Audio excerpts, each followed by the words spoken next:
Mbote mokili mobimba c'est ko baki vous allez belé au parleur et bandi benga papa benga mama boye baraka ceux qui bomoni biso boye makambo ya solo ya solo la lelo mokonzi ya mboka ba service nyonso na biso bandeko tozali awa na le président ya G7 bandeko boye baki après kozala na cimetière après pe mikolo ebele bandeko na ngai bango l'autre fois batel saki biso ba révélation que messe noire et salema pona mokonzi ya mboka et plan ya banguna nyonso ndenge zalaki lelo aye awa lisusu na plateau bandeko na ngai message nini concernant mboka na biso to monaki bango bakende ko sala rituel to retourna bango est-ce que bazaki consulter ba est-ce que ba komisi maloba pa ya mokonzi ya mboka est-ce que ba service ba sale mosala yango est-ce que la famille est-ce que batonyonso mosala esalemi bien parce que makambo ezali très important et puis to moni moi kimia to lobani ba rituel oyo bolak bomoni ba chef coutumier na tel sekibino comment on appelle G7 oyo pe kota ki bipai est-ce que ba prière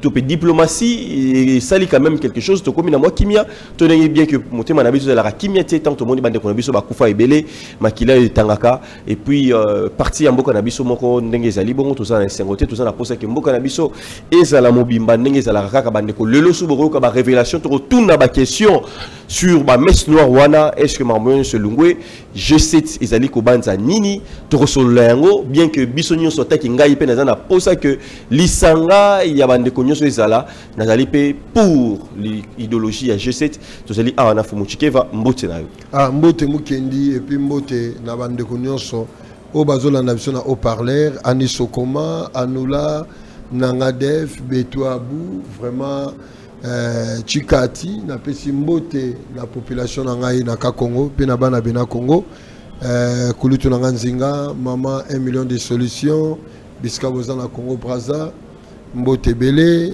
na pesi ba continuer son mbote na Brazza Angola Kinshasa Gabon toute l'Afrique ba dirigeants na pesi ba mbote ba policier ba gouvernement tout na pesi ba mbote mama Odette le sambote ebele mama Mbumba Kanza Mbote Belé, Maman Misenga Mbote, et voilà, na pesi baton son Mbote ya Rosakalate.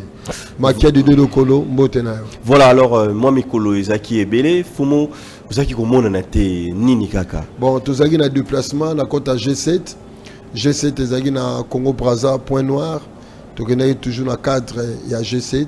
Toutaikuna ya ngomoni silence pendant au moins 2 semaines tozalaki et nakata vision à lit il y a bakoko na biso parce que nous sommes toujours les G7 ils ont la continuité à lit ancestrale eux bani na papa Kimbangu ba papa Mbumba ba Lumumba ba Kabila ba Kasavubu ba papa Diangenda ba Kisolokele hein ce grand lit wana eux bani na emoko le grand esprit Congo Kimbangu et kitina biso tina génération lelo et na tina mabele na biso na tina unité na biso nyonso ba bantu ba muntu ba ngunza ya moment de ça qui déplacement dans la Congo Brazza. Voilà alors fomo na molimo est-ce que l'autre foboloba qui a wana likambo tali mboka na biso que messe noire que basala kim basala messe noire pour na mokonzi ya mboka na biso pour na likambo ya mboka na biso na molimo atmosphère ezandenge nini est-ce qu'il y a un message effectivement on ne se salama gezaki lokwa ba Doliprane mais malade déjà traité le long na butu nazo ko assurer ouragan makase zoya eza surprise na Kinshasa fumo ya solo fumo ouragan makase tempête makase zoya omoni les sous makambo sous na mona lobby le long na butu pour na koma journal le à lundi tant nazo na ndako nanga na vanika na divan na somnolé et na monion parce que le messe noire au salama qui est dans Tezali et l'ongwete il y a aucun rituel ce n'est pas aller na palais du peuple ko sambela ko ganga Jésus El Shaddai ndeko longolango si je dirais que de lui prendre le pesami grâce na ba chef coutumier on a monaki na Kasai basala qui na biso G7 na cimetière c'était que de lui prendre wana mibale au pesami pour la mboka mais le problème n'est pas traité au fond et là on a le silité. Et le battre au distrait chef de l'État, n'a pas prière, n'a pas parlé du peuple. N'a battre au distrait chef de l'État. Donc ouragan makase zoya, ouragan makase zoya ya rosakanate, ouragan makase zoya ya rosakanate. Il faut mukonzambo kata rosala ngote atinda délégation na e basulana président ya besprit ya monde. Bah, sur le président, il y a des délégations. Il y a l'esprit à monde spirituel, président dans le gouvernement, il faut pas sur le président. Parce que tout mais tout le monde est l'équipe, tout le monde est restructurer cabinet naïe, restructurer cabinet naïe, gouvernement, il y a Union nationale, les OIA, abimisi opposant dans la prison. Ou on est en accessoire, yo monté ba salaire game messe noire. Pourquoi ba salaire game messe au gouvernement et tout à cabinet et tout à obimisa opposant? Parce que la messe noire est là la libabe moko ba boa ke limboka. Tout ce que le chef de l'État cherchera à Rosala et Malam. Attaché Mouta Malam, Salamoussa, soit Avanika na Kitio la Bunginzela. Attaché Sango, soit Avanika na Kitio la Bunginzela. Pour à chaque fois, tant que bazo mon avec chèque wana, bazo continuer ko yinae, bazo continuer ko désavouer. Alors il faut qu'on désenvoûte et le wana. Et celui qui peut faire ça, ce n'est que le président. Le président a bissoté, mais le président mon invisible, c'est lui qui gère tous les esprits. Il est comme ta salam. Mais bien vous allez non tout ça. Non, ce n'est pas tous les chefs, ce n'est pas tous les chefs coutumiers, tous les ngunza, basant la capacité de son président. Et surtout que Kingunza est comme en religion. Et ça sous Kingunza ancestral ou anate. Déjà chef coutumier, comme on est Edouard, Donatien, Alphonse. À côté de l'église catholique, à côté de Sambela, il y a une incapacité de son président. Au dans le monde spirituel, tout ça, l'esprit a une divinité à famille, une divinité à Mboka Bazali, une divinité extra-Mboka, extra-continentale Bazali, les premiers wana. On va décider ensuite destin à monde, destin à continent. On va divinité à famille, on va dire extra. Et bon, Kimbang est au-delà de l'extra wana. Kimbang est extra RDC, extra planétaire. Vous comprenez? Donc il faut que solo là la divinité supérieure ou à la divinité supérieure. Oh BDK balobaka nani balobaka Mouela Congo par exemple. BDK ezoloba. Donc il faut parler de la grande divinité parce qu'il y a aussi une classe de divinité au basimara destin à monde. Guerre et Gozala, troisième guerre et Gozala, comment Kusala Kezala te, boye. Ce sont ces divinités là bazali. Alors il faut que le gouvernement congolais va sur la naba. Bino bozoaga makambo mais dans le lycée c'est mon le batang à Bible mogo batang à Bible mingi pour vivre délige à Noé a. Mais il y a 40 jours. Babenga Kibino non, vous étiez consulté. Biso va consulter Biso va consulter Bisoté, G7 va consulter Bisoté. On a fait notre devoir étant que patriote. Tolinga mboka na biso, tolinga mokoza mboka, tolinga makambo tambola malam, ya ngo to sengene ba fort na biso doké na cimetière pour doper ça de lui prendre. Donc, sans que vous toujours vous avez fait ça, financement à la qualité Fumo. Et là, remonté. Quand tu bats pas que ça, mais la cimetière, on a un tinu chikeva, on a un poche, toké, dans une mouture, tu ressembles à la cimetière. Tu vas monter. Il y a seulement qui n'a pas ça. Oh, je sais des humains, il y a ministre mon côté, il y a bourgmestre mon côté et l'autre côté. Donc, vision de monarchie, monarchie na molimo. Na souci à Mboka parce que mon Mboka n'a pas toujours risqué balkanisation. On doit le dire vérité. Toujours risqué balkanisation. Le problème à Congolais, puis c'est un problème à Mabélé. Il y a un monde na sepela la Palestinien, ba bunda pona Mabélé. Israël a bunda pona Mabélé. Sur Otali, au banani, nanyoyo, BDK. Sur Yoki Bakangi Bata BDK, ba bitozo bundela Mabélé. Le problème à Congolais, azana idéalité au ya bundelaka. Tout n'a même pas homme politique, tout n'a qui que ce soit, à ça la idéalité, tout le gars, non, état de droit, mais bon, ça l'état de droit, on se pose à ma bellété, il faut d'abord commencer à avoir une terre pour penser à ma état de droit, organisation sociétale, stabilité et autres. Alors, j'essaie de faire la mabele, Kimbang a bundé la mabele. Papa Diangenda a bundé la mabele, Yanga Fouta, maître croquet, avocat, Mbongo, pour défendre Bisso na table ronde indépendance. Est-ce que vous voyez bien Papa Diangenda qui est le fondateur de l'église Kimbangis. Papa Charles qui se locale. Yaya Papa Diangenda. Babundela Mabele, Lumumba, Babundela Mabele, Laurent Kabila, Babundela Mabele. Est-ce que vous comprenez? mais pas na yo kuna ba budeli mabele pas na yo sikoyo pas na yo kuna na mabele na yo fo mo poto zo mona ozola ya tozo veiller toujours que bakoko ba yebisa ko toujours ma ndenge nezo kende pas na yo maintenant to yebite ba matandu wango ba matandu bazali ko aider mais jusque là tozo yebate ba ko agir te ngaite na pesa offre wana na lobela yi gouvernement ba matandu bazali secret ba matandu za ya biso ba kwa Kongo ba oyo eza ya biso yango koko nanga général Chikeva Chinzita simbilela yango asala seta tour Chikeva yango asala kota koli pour la reformer ba béré vers na ba para commando et moi j'avais décidé de mettre ça au service de la nation. Cela veut dire une partie ba matando ba tambola na chef de l'état la cortège ba okengele sko yaka oboma chef de l'état et j'avais décidé aussi une partie ya connaissance wana armée na biso ba pesi ba élite ba force d'élite 3 jours na Kongo na Kaivemba to initier bango na secret ya ba matando parce que quand on dit force d'élite il faut à la force d'élite ya butu na ya moyi à cause ya moyi armée ça d'abord butu avec comme moyi or biso to ça la armée ya butu te armée na biso ya butu te se déconnecter nango tant Chikeva salaki armée na biso à travers armée ya butu qui est ba matando. C'était cette image là à projeter qui dans le monde invisible à se fusionner dans le monde invisible pour azwa eloko wana akoti na nzoto ya batu na seta mutala ta béret rouge na kota kol pour mutala ta béret vert mais actuellement armée zate lelo armée na biso bala ta béret vert par dotation. Or pour la ta béret vert à l'époque il faut que ne kota koli Osomon, béret rouge balata par dotation, mais pour la tango faut qu'il y ait na 7 au sala 7 sauts de jour et 7 sauts de nuit. Mais avant au sala 14 sauts il faut les cana tour Chikeva. Est-ce que bino boyebi na tour Chikeva mystique ni koko Chikeva, général Chikeva salaka na tour Chikeva. Boyebi te. Vous comprenez? Boutou et Zawana, le Congo RDC, ils ont négligé véritable Boutou. Le rôle de comment État coopérant. Et comment on État coopérant? Boutou m'a dit, ah, n'est pas le chef de l'État Mbongo, n'est pas ça là-bas. A créé moi base à bâtonner mon baquet. Or, le chef de l'État a besoin des actions concrètes, des actes concrets à poser pour Mboka et sa stabilité. Alors, besoin de désorienter. Comment Mboka est malade?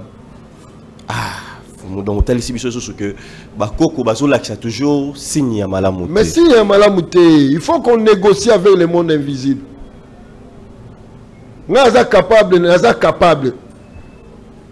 Il y a ce batindelingata protocole à chef de l'État. Naza capable au nom du chef de l'État batindier na bengi président ya mais j'aurais appris mais bino nde besoin ngokende te fumu l'investigation nanga j'aurais appris la mais attendu batendre bino la même bino yo so kende kaka te non eza le kuta non batendre bino la même non fumu Chikeva nous sommes rendez-vous ezo pesama et consort nous sommes un groupe bien structuré tous un groupe national structuré le G7 tant ba contacter biso hein, tant qu'on contacter biso, to bengi pe bango, alors bah si biso to zela bah on peut ça rendez-vous, mais bah si biso rendez-vous mon côté, to zela, so bah peut ça rendez-vous, on a capable ba solana présidente, hein, on a capable ba solana président, on appelle président, to bengi mbengu roya, les vieux les maîtres, bozo ba, koko mbengu. To bengi epaye a roya, to bengi makinzo la roya, to bengi ba grande divinité ba roya. Mais pourquoi le Congo central, mais le Congo Zara, Congo central, c'est le problème. Non, le Congo central, mais ces gens-là ont ouais. Makinzo parce que kuna ba mwami parce que ça m'a Makinzo là ça d'abord la grande déesse au gouvernera ba maïno sa monde Makinzo. Ce n'est pas n'importe qui. Vous comprenez? Alors la terre est liée aussi na maï.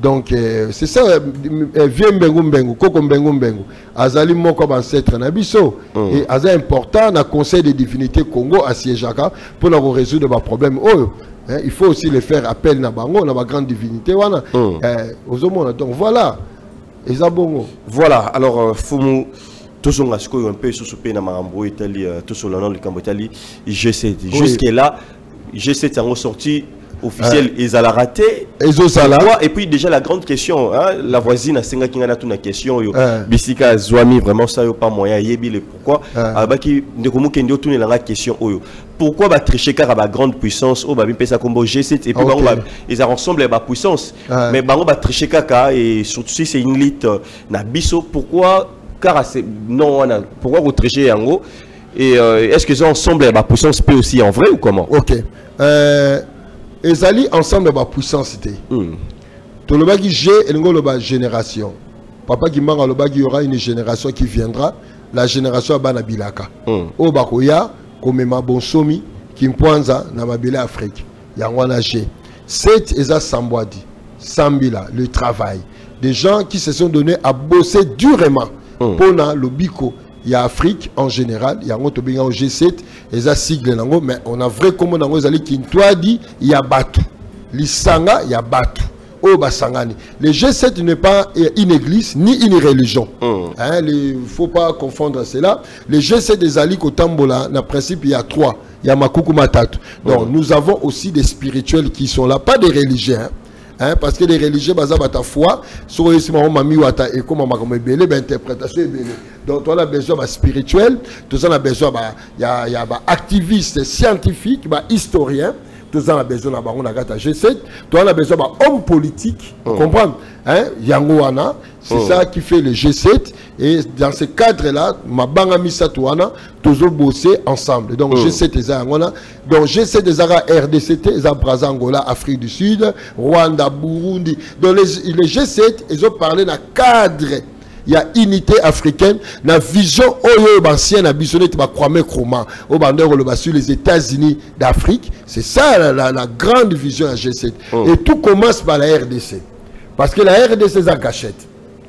Beaucoup n'a jamais le qu'on a Rwanda, na Burundi, en Afrique du Sud, si le milieu, le cœur de l'Afrique est au saigné. Il y a un moment G7 pour le moment, le Botami P Awawa, avant et Kende Libanda et porter l'action de la unité africaine. Il faut d'abord qu'on résout le problème Awawa. Alors, de ce fait, on a G7 fini la division. Fini au sambe la rania au problème ité sambe la rania au noyaka yo sambe la ni nga mukombo so yaka kana oh yo nga sambe la caméra oh nga sambe la micro amukendi yaka est-ce que micro na wana ekoki ko kasser balkaniza oh ekoka bon bimisa no kota s oh yo sko nani oh nga ba éléphant l'éléphant ba ko bima côté ya Kivu wana ba be oh c'est bon tchalon éléphant na yo parce que to bandi olobelo ke mukendi micro ezamabe o a tete na lignité parce que moi je crois na micro nanga mais tout ça na besoin ba qualité ba tout ya ba tout nyos yango wana G7 des a besoin d'unité au moins dans moment où est-ce que vous savez que l'unité il y a famille Kimbangi c'est ça peu important mais aussi c'est important mais oui l'église Kimbangi pèse dans ce pays. Vous savez il y a combien de fidèles de l'église Kimbangiste na mboka o lelo baza na Kamba baza na Angola baza na Mokoto. Quand on parle du Congo, le Congo est un problème, c'est ma belleté. Et ça, Batunde, c'est un problème dans Mitou na bao. Batunde, c'est un problème dans Mitou na bao. Dès lors, l'unité de l'église Kimbangi, c'est Salami. Et que l'église Kimbangi se pèse dans le problème politique à Congo. On veut qu'il faut déclencher ma solution. Lobby maintenant, Bangunza peut Basangani. Tous les mouvements Bangunza. Au Vouvam, au BDK. Tu as habité pour le pape, parce que le pape n'a pas de pape n'a pas. Mais un conseil de gestion, il y a un mouvement sur Banguza. Et puis c'est ligne Moroboui. Il y a un mouvement qui est canalisé pour la libération de c'est-à-dire quoi par là est-ce que vous jouez rôle Luana vous jouez rôle il y a un G7 ça là. Il y a un G7 toujours ça là. Toujours première unité à la ok. D'ici là, bon, mon abisso, n'angola Papa Paul. Pour parler de l'unité de l'église Kimbangis. Papa Paul. Papa Paul. Bon, mon G7. Bon, comment on dit. Bon, mon abisso, et pas Papa Armand, Papa Charles Diangena. Et nous faisons la parenthèse, est-ce que vous avez que Papa Diangena, fille, l'ami intime, il y a quoi général Chikeva? C'est lui même qui a pesé la libération. Il y a général Chikeva, Taubakanga qui après la deuxième guerre mondiale. La deuxième guerre, il y a Kolwezi. C'était Papa Diangena. Ah, et puis, mais surtout que dans ces temps, il y a des Arabes.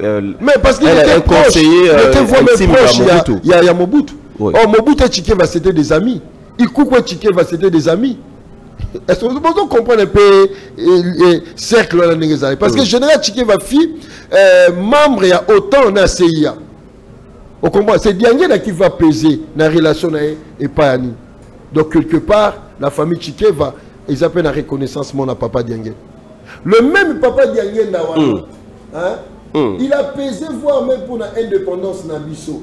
Papa Diangena a foutu avocat, maître croquet. Donc il a contribué aussi pour ces pays. Il y a un moment même autour de la question sur sortie officielle à G7. La sortie officielle à G7 déjà le 6 avril.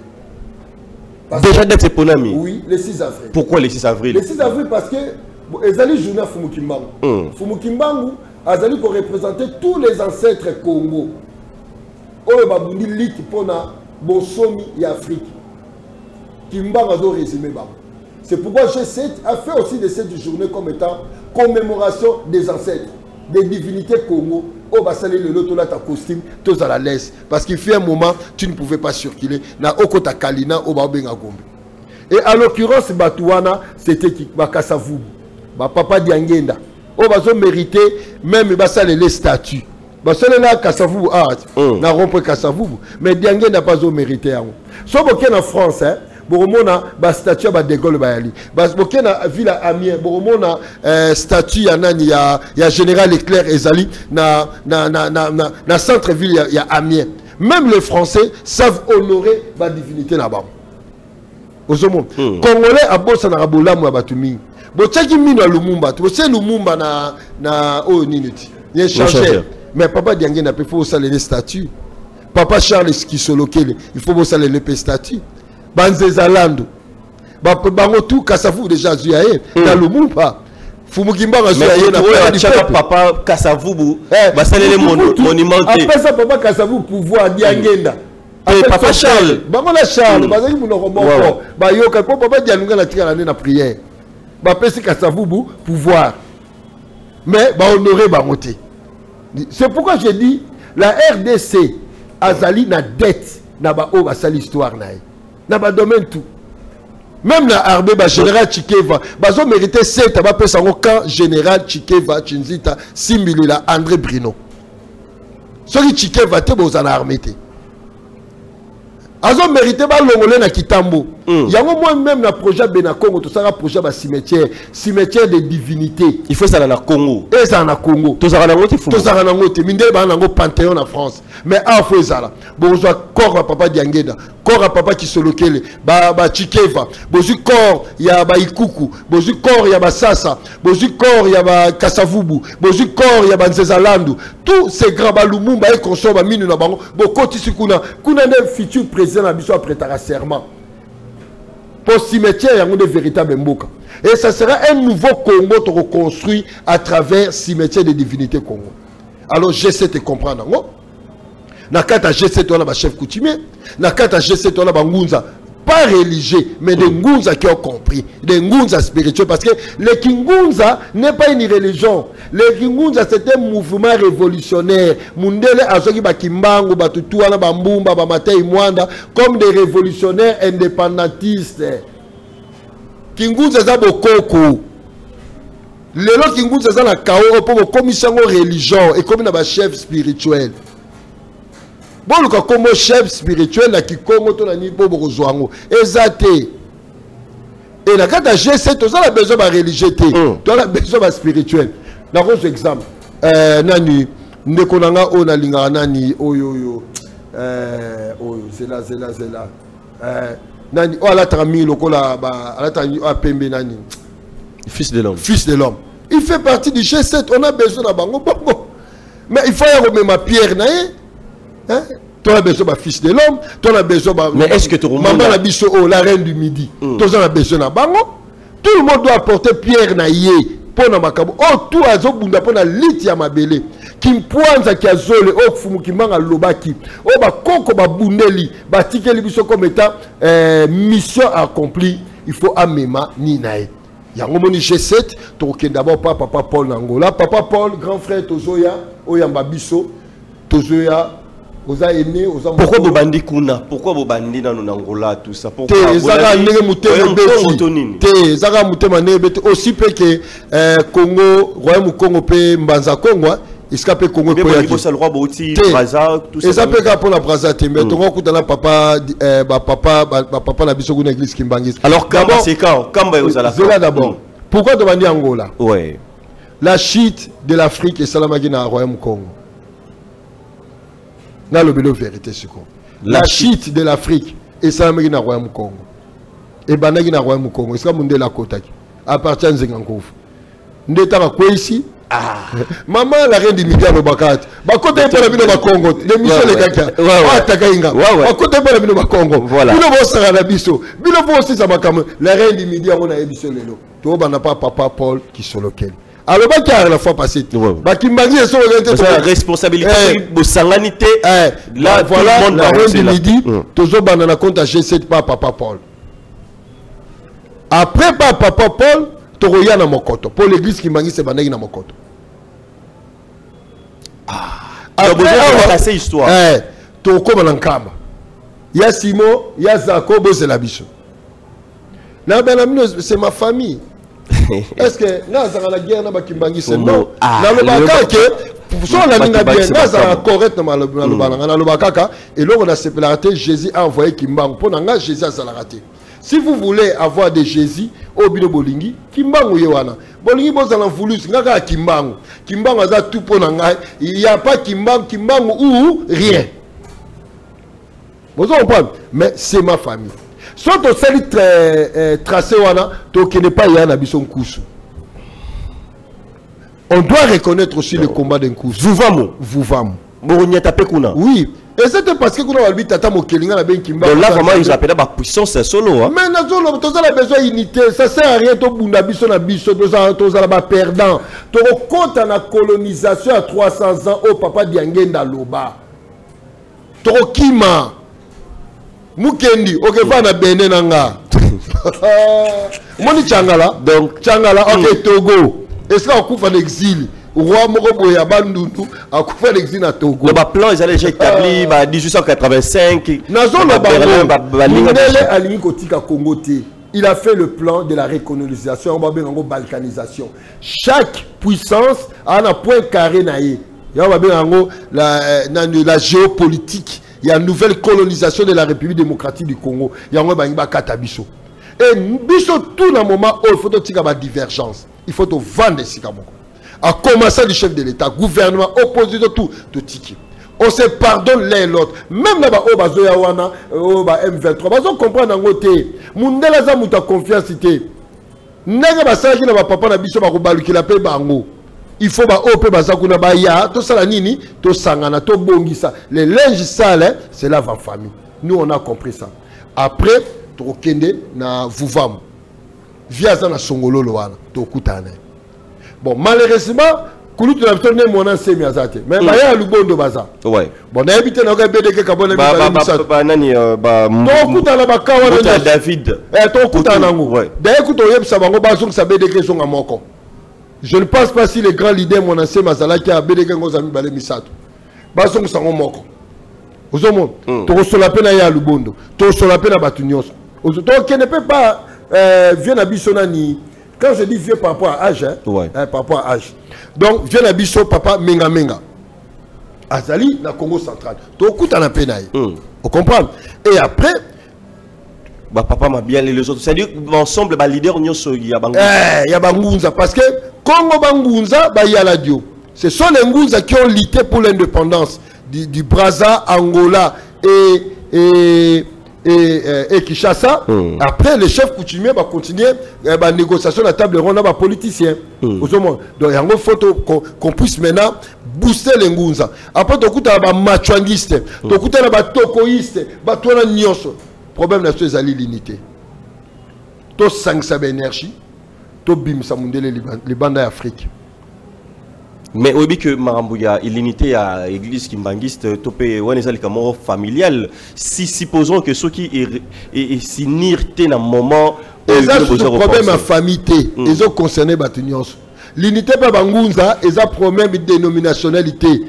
Ou à zombi benga Mangunza, il solo faut comprendre que il faut vendre la table et mon corps. Donc, il faut voir la table moko, papa Nkoussou, à Kobuka Manio, Kaye Nango, à Pesca Penazo, Lianangouba, Nazasu, na gêne, Bango, poison, tout est loco boy. Vous comprenez? Pour ma belle côté qui me voit, c'est poison. Té, dans le but, poison, dans le sens ninique, parce que ton linganité, ton bangana, vous comprenez? Ben, ego, et ton dikati nabiso. Les Ngouza sont des hypocrites, hein. hein bangunza baza ba hypocrite ah ndenge vraiment ah kingunza oui hypocrite za la ramontazo c'est qui ça mais na mutima bangunza ba hypocrite baza ba hypocrite mingi kingunza on peut bébé nango so muta abisika mba sumisa ta comme ngunza hein mais définition qui peut être ngunza fumu to comment que dans basuka ngunza il faut passer initiation. C'est comme si on posait la question qui peut être maman. Tu ne peux jamais être maman sur les qui kumbité. Il y a un autre basi oh le mi tout ça la raté. Moi ça zo fingayo, moi ça zo le gana TikTok, azo ça n'importe quoi. Alors le belo yo le belangani, mi bali ba ebele parce qu'elle est kana qui kumbité. Zoba maman en 1930, elle peut jamais se lever le belang mobile na tomoko déraper. C'est la même chose pour être un ngunza, il faut passer dans initiation ba bié kayo.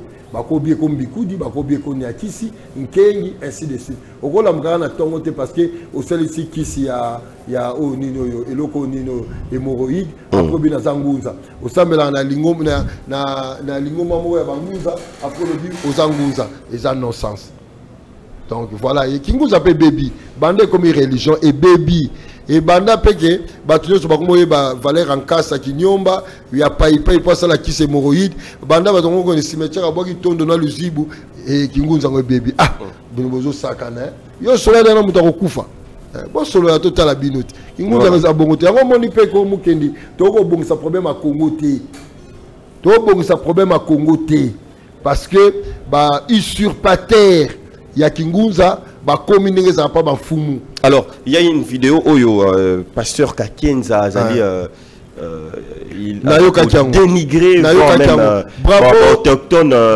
mais bien que basana lisanga bosana moko Azali représentant la bino bravo na papa Kakenza na sepeli loba tumba mi bale misato hein pasteur Kakenza loba oh mais ça va dénigrer Albi mais il y a Kitsara moto il y a Kitsara moto facilement mais lisanga wana au président sangisi au bazana lisanga ya président soana yokana biso bato église de noir azo regretter ezali faute ya batu o bakendaka kuna na elongo na ba pasteur ba otambola ba onzela mo pona mboka oyo po soki bazaki bangunza solo ba otambola ba pasteur était parce que c'est le christianisme mute bomi mboka oyo na islam. Donc ba soi-disant ngunza wana bakendaka wana batambolaka na bango bango moko quand 15 a raison yango ça va sans valeur yango fini bango modèle wana et puis d'ailleurs soki bayebaki baki bangunza pour aller bazo pleurnicher président pardon ba fini biso na 15 oh mais ba betse la 15 mbula ndako na yeka mbule bano betana po bango ba bangunza po ba mbumba na nani ba saki ba spectacle ba betsa te fumu soki yo zalaki yo par exemple zalaki yo topé papa Masambuki dit topé papa so bazaki na kati na ligne na ça mona papa kusanga na makambo wana o mona Masambuki daki na makambo ba lobela biso te parce que tu as vu peut sa valeur. Ceux qui supposons que Zaki papa Kakenza alobelo connaît à bongo que na ite makamabo pona otinele banzo inanda kunaye. Alors le bangote so le Masambuki totine ba fourmi. Alors papa arotineta ba lion. Alors le baté azo lobela bango po yebi bango. Ba o bazo représenter bango kuna baza faible. Baza faible. D'abord na numéro 1 azangunza te. Ah fomo.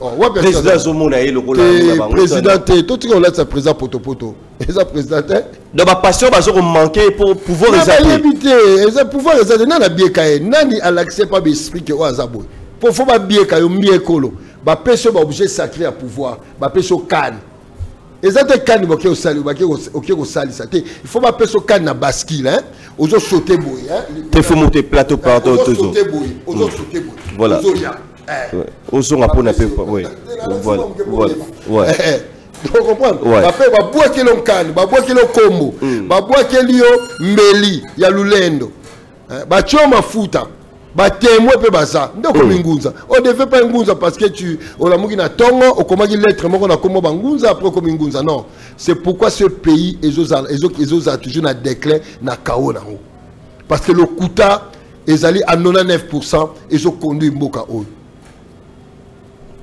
Voilà, merci Tokomi comme déjà na souka il y a masolo na biso. Alors pour nous finir le calendrier il y a G7 le calendrier G7 ezabo le 6 avril ils ont sorti officiel à G7 et pour des alliés occasion au G7 ils ont commémoré ba divinité nae ba koufi ya Congo bato ba sali biso loto za la boye en commençant du grand maître Tata Kimbangu hein Tata Kimbangu et puis le reste ba Papa Diangenda ba Mbumba Samu Mingi ba Matai Mwanda ba Chikeva ba Kasavubu ba Lumumba ba Laurent Kabila ba Papa Etienne Tshisekedi ba Mobutu hein tous ces grands hein ba Nzeza Landu hein ba Papa Charles Kisolokele hein ba Papa Dialungana tous ces grands qui ont participé à Nemwanansemi aux hommes hein ba grand wana nyonso G7 azo commémorer na cadre ya unité parce que biso montolobaka la terre de nos ancêtres au balege biso yango G7 représenté bino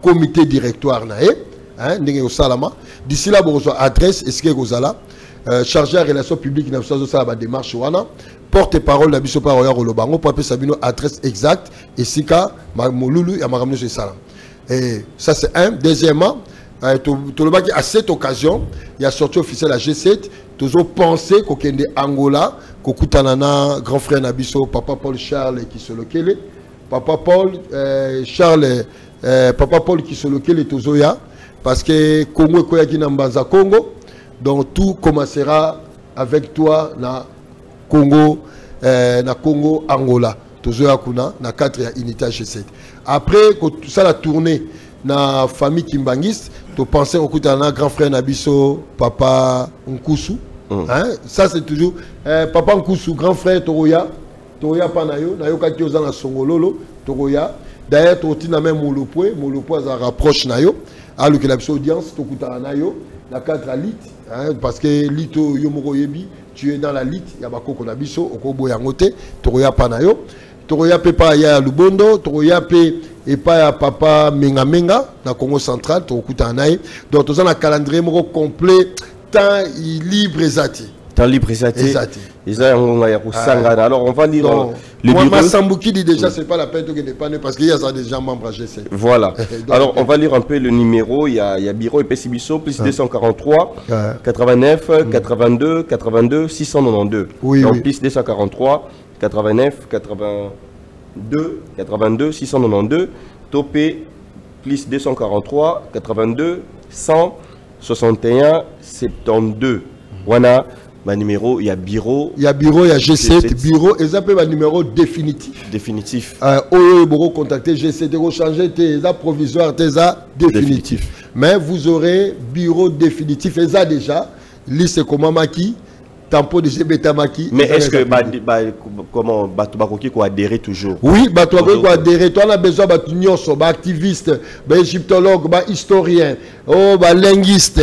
Je sais déjà église T, ezali église T. Je sais déjà lisanga ya ba guerrier, ya ba tomayele, ba spirituel. Tout ça a besoin d'un déconabiso nanyo yo. Dans ton temps comme tout à l'heure. Fils de l'homme. Les fils de l'homme, yaka, tous la besoin na yo, tous la besoin na yo, tous la besoin ba te belé hein, ba te ebelé o bazo la souci ma belé oyo, fils de l'homme. D'ailleurs, maman na biso nani maman na biso la reine du midi, azade yana G7, est-ce que vous bien et puis Mobali naye, c'est un roi au Bénin. Déjà G7 de commune à Bénin, est-ce que vous bien après tout de la biso to kene Bénin c'est-à-dire que Banzele Zamil est belé c'est l'Afrique et puis bazo c'est la biso na université banduki na Mali est-ce que vous bien mais je sais des comment je sais des ali ezali association ya banduki ya monde na cadre ya bakuku batatu mais là on va ça va tout au bandaki bien to comme na suka to kata fumu mais mukendi mais yo mo kata mais yo mo pasteur pas hôtel la biso aux révolutionnaire alingana ta yo ki boya ta yo vraiment ba pasteur o azali na souci ma belé yaka soyez le bienvenu yaka to yamba yo ko bangate to peso moi qui ndoka G7 et ça peu important fumu yo ça la pour la nini donc voilà merci to comme na suka merci na ngele Zaki na caméra merci à toute la grande équipe au bangonyo sur accompagner qui biso kuna merci vous s'abonner massivement na haut-parleur télévision à partir à YouTube bande bozo la biso na TV boyebi que tout à la chaque jour à partir il y a 14h05 et puis rediffusion à 22h juste et puis na tongo bolanda biso na 7h du matin bozo la biso na ba plateforme belé na TNT bozo la biso na BlueSat et puis application ya sika oyo tokoti bisika pour na bande comme ça batunaki balobi bazana pour ça balandaka haut parleur en temps réel et même na télévision ba programme susu au koti na Google Play Store au beti blé OTT application ya sika oyo pe komi ko relayer biso oyo ba chaîne nyonso ya Congo ezami wana bo route taper haut parleur na bino fumu matondo pour répondre à l'invitation 30 secondes s'il y a bon mbote dans toute la famille Congo nazali loko lobate na chef Changala na pesi mbote belé na famille na Mandoudi na papa Bonheur Dodo Kolo na bana bena Congo Marina na pesi mbote ebele nzamba pambola bino mama Nina Imeka Maman Misenga, Mbuta Bazomba à partir à Londres. Depuis Londres, vraiment, Bambote Nae. Maman Nangai, Monantsuka, Nelly Mokela, malgré Boy Papa. Yé, à Komiga, façon, nous comprenons. Bon, le rôle Boy Papa. Silence Boyni. Monantsuka va fier, bon. Banaga Babonde la Baron. Nasa, Narobonde Lokara Nelly Mokela. Donc, Mbote Ebele, nous avons un coca pambola. Voilà, merci beaucoup à Maman Nelly, merci à Maman Kamuna, merci toute la grande équipe, Papa Konde, Bande Konyo, Soutel Arabiso, Maman Yvonne Kiao, merci Nabino, Maman Jenny, tout le monde, la grande famille à haut-parleur, Bande Bozotel Abiso, na commune Yakin, Bande Bozotel Abiso, na Barumbu, na commune Kasavubu, Kalamu. Grand bande de nyonso et quand bande ko nyonso vous allez vraiment belé moi autant gezate au kangi photo au tindeli biso to ça la paix dédicace et puis au commenter beau commentaire à to tanga yango dédicace yangona to kutani au prochain numéro à plus.